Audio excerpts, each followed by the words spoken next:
Ketika engkau lagi dalam persoalan, iblis bilang, "Hi, mertuamu itu menjengkelkan ya." Iya sih, memang menjengkelkan. Tapi aku percaya firman Tuhan berkata, jangan kalah dengan kejahatan, tapi kalahkan kejahatan dengan kebaikan. Dan aku percaya ketika aku melakukan firman-Mu Tuhan, aku akan hidup dalam kebahagiaan dalam nama Yesus. Itu loh.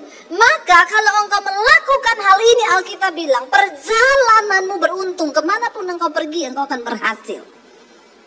Kenapa? Saudara tahu hidup ini 90% itu dikendalikan oleh alam bawah sadar. 10% tok yang dikendalikan oleh alam sadar. Jadi keadaan yang ada di depanmu itu belum tentu kenyataannya. Engkau bisa mengendalikan itu dengan pikiran bawah sadarmu. Apa? Ketika engkau bergumam. Bagaimana pikiran bawah sadarmu bisa menangkap sesuatu, menangkap firman Tuhan? Kenapa saudara datang ke gereja hari ini? Karena engkau sedang mendengarkan sesuatu, dan ketika engkau mendengarkan dengan rohmu, itu tersimpan di alam bawah sadarmu. Saya ketika dalam keadaan tekanan, yang keluar selalu pujian. Waktu saya dalam tekanan, tiba-tiba lagu keluar, saudara. Makanya saya suka mau di kamar mandi tiba-tiba nyanyi, tiba-tiba bahasa roh. Itu berarti lagi ada dalam tekanan. Ya, tiba-tiba saya lagi khawatir apa, langsung keluar. Hidupku menggenapi firman-Mu, tanda mujizat sertai tiap langkahku. Kenapa? Karena yang tersimpan di alam bawah sadar saya itu firman Tuhan, pujian, penyembahan. Kenapa? 90% hidupmu itu tergantung dari alam bawah sadar. Cuma 10%. Kenapa orang dengar firman tapi nggak pernah nyantol apa-apa, hidupnya nggak berubah? Karena dia selalu tangkap dengan otak. Makanya Alkitab bilang, saudara, barang siapa yang ada di dalam Kristus, dia adalah ciptaan yang baru. Apa yang dibaharui? Roh manusia, rohmu, alam bawah sadarmu. Yang tidak terlihat itu bisa terjadi, saudara. Apa yang di depan mata bisa terlihat ketika engkau di alam bawah sadarmu memikirkan hal itu. Itu yang namanya iman. Amin. Mari kita mulai menggerakkan kehidupan kita dengan perkataan, bergumam tiap hari. Saya tidak panjang lebar, saudara. Ya, saudara perkatakan ini, dikatakan, ayo bergumam. Mau di mobil, ya mau di kamar mandi, mau di mana. Perkatakan firman. Bicara kepada dirimu sendiri. Waktu dirimu menuduh keadaanmu terlalu berat, suamimu gak bisa berubah, engkau berkatakan, gak denger ya. Makanya Daud bilang, hai jiwaku, pujilah Tuhan. Itu dia bergumam. Memakai kata merenungkan, hagah. Bergumam, perintahkan kepada jiwamu. Omongin setiap firman kebenaran yang kita pernah dengar. Ucapkan itu supaya alam bawah sadar kita menyimpan sesuatu. Orang itu terlihat alam bawah sadarnya itu rohani apa duniawi ketika mimpi. Waktu saudara mimpi, ketindisan yang keluar dari mulut apa? Ya, kalau saya itu selalu, suami saya juga begitu, mesti darah Yesus, darah Yesus, darah, atau bahasa roh. Ya, tapi kalau orang alam bawah sadarnya nggak ada rohaninya, waktu mimpi setan. Yang keluar dari mulutnya itu kata-kata makian. Jadi saudara, hari ini saya cuma mau bilang, ayo banyak dengarkan firman Tuhan, banyak perkatakan firman Tuhan, dan banyak gumamkan firman Tuhan bagi dirimu sendiri. Mari kita bangkit berdiri bersama. Terima kasih Bapak, kami mengucap syukur buat siang hari ini Tuhan.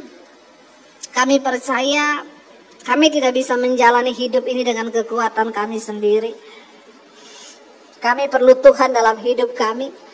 Kami perlu Roh Kudus dalam hidup kami. Kami percaya hanya Tuhan yang sanggup mengubah hidup kami.